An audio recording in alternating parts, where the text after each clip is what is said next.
Welcome back to GlovedUp Garage. I probably should have just gone ahead and made a couple of episodes on this expedition because it has been fighting me from the beginning. So after I finished up the exhaust manifolds, which look really awesome in there by the way, got all the studs out finally, figured out what was going on with my welder. The gas wasn't making it up to the torch, therefore the weld wasn't getting hot enough to get a bite on the stud that was in the head. And I finally got that figured out after 26 nuts that I attempted to weld onto the broken studs. So that's the new manifold over here on the driver's side. New one is in it on the passenger side. They're all torqued down. I go to fire this thing back up after getting it all back together, and I hear a horrendous noise coming from the front of the engine. And I thought, great, that was neat. I don't really know what could have caused it. When I was lifting that engine up using this jack and that 4x4, I put it on the end of the oil pan like I always do when I'm working on these modular engines. Usually there's not much of a problem. On this one, I found a problem. What happened in the frustration of trying to lift this engine, I actually bent the oil pan right here in this area. You can kind of tell there's some bends right there. And when I bent this up, these fins that are normally very close to the crankshaft came up too high and actually made contact with the crankshaft. And you can see all the metallic items, fragments that are scattered through the oil pan. So I shut it right off. I've already looked at the bottom of the engine. It's good. It didn't do any damage to the rod or to the crank or anything like that. Of course, it's spinning. That's just sheet metal. It's really not going to do much other than bend this. And in all reality, it could have just kept going, and that probably just would have fell off into the pan. But it started to leak because you can see that spot weld right there is now exposed. It actually pulled it up through the pan and created a little pinhole in the pan, which caused a leak. So my initial thought was, well, maybe I could just pull it off, bend it back down, redo the spot weld. I looked on Rock Auto, the oil pan's $30. I said, you know what, it's not even worth $30 for me to try to mess with that thing. I'll just get a new one, get a new gasket. And that's what I've done. So the new oil pan is in, the gasket is in. I just got done bolting the front axle back onto the truck. One of the great things about this truck, and the F-150s are the same way, in order to access that oil pan on a four-wheel drive vehicle, you actually have to drop the front axle out of the way. And I'm sorry about the light and everything else. You can see the oil pan's over there on the left side of the differential, and there's no room to drop that oil pan with the differential in the truck. In order to get the differential out, well, the steering rack has to come out.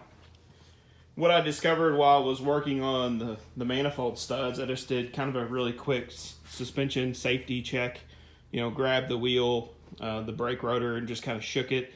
And I found that the right side inner tie rod had some wear. It had a little play in it, maybe 1/8 of an inch at most. It was enough for me to know I need to put a rack on.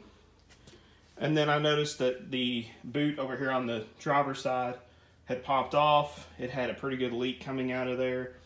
So I thought, okay, well, it's gonna have to come off to get that front axle off. I'll just go ahead and get a new one, and that's what I've done here. So I ordered a remanufactured rack from Rock Auto. I'll have to send the old one back as a core. Went ahead and got new Moog tie rod ends. I had to get a jam nut from the hardware store because the jam nut does not come with the rack or with the Moog outer tie rods. So had to get that because I wanted to be able to measure the distance between the mounting point on the frame and the end of the outer tie rod that goes into the spindle. That way I could tell if this rack was not centered. I want to put this on as close to center as possible. I want to get the distance between the center of this mounting point and the center of the outer tie rod so that this is not completely just beyond safe to drive for about 20 miles that I need to go till I get to the alignment machine. Once I get the front suspension all back together, I'll obviously take it up and get an alignment on it because it's probably going to be way off. I went ahead and got a new steering shaft too. I had the steering shaft out while I was putting the old manifolds in. And it had a little bit of stickiness in this upper ball joint, or not ball joint, but universal joint. It didn't really want to rotate that well, so I went ahead and got a new one. It was $50 through Rock Auto. I'll go ahead and put that in too.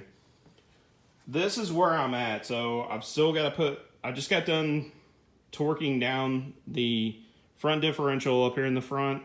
I've got to put the steering shaft up into the truck, and then I'll get the steering rack up into the truck. I've got to put the sway bar back on. You can see it's laying back there.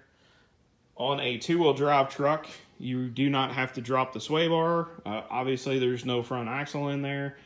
It's really easy to get to the oil pan. It comes right down, goes right back up. But these four-wheel drive trucks have so much stuff in the way, so a lot of that stuff has to come out of the way. Once I'm done with that, I can finish up all the little minor things. I was in the process of getting the coolant filled up, power steering fluid filled back up.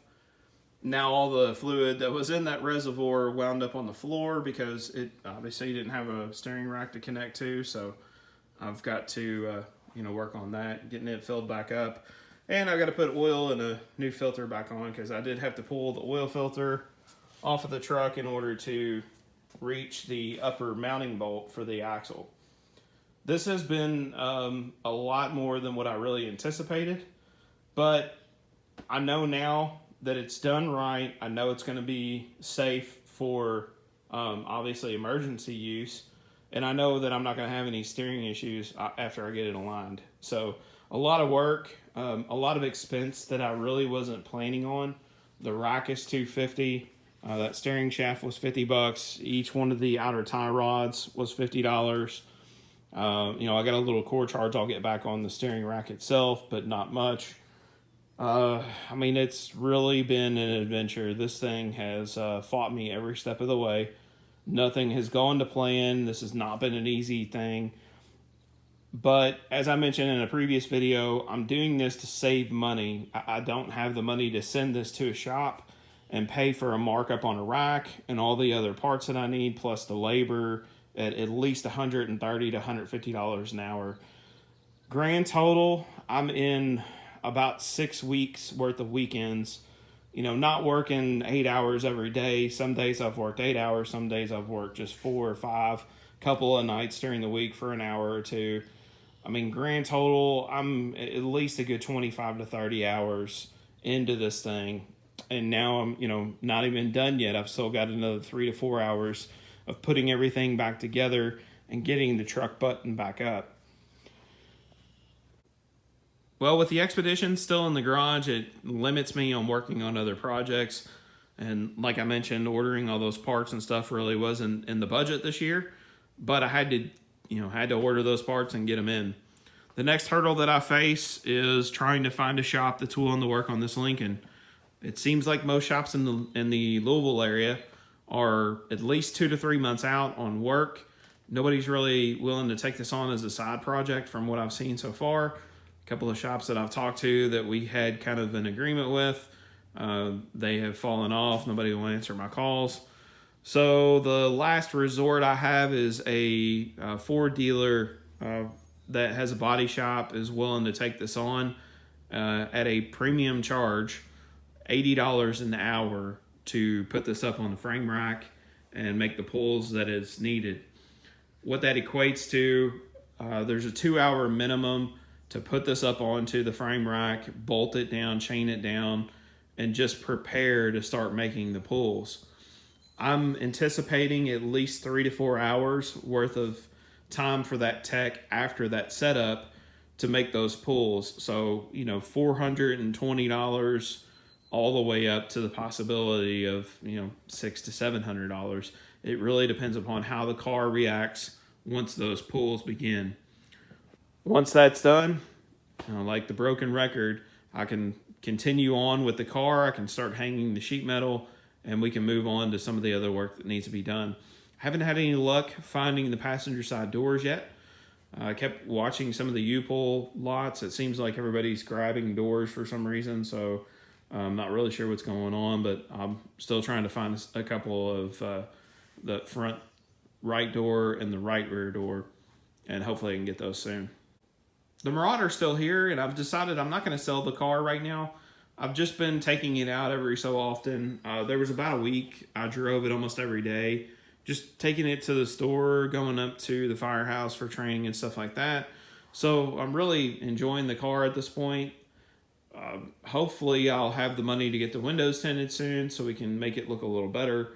And then some of the mods that I was kind of hoping to knock out this summer, I want to rebuild the rear end because I know it's got some miles on it. We had that leak over there on the right side.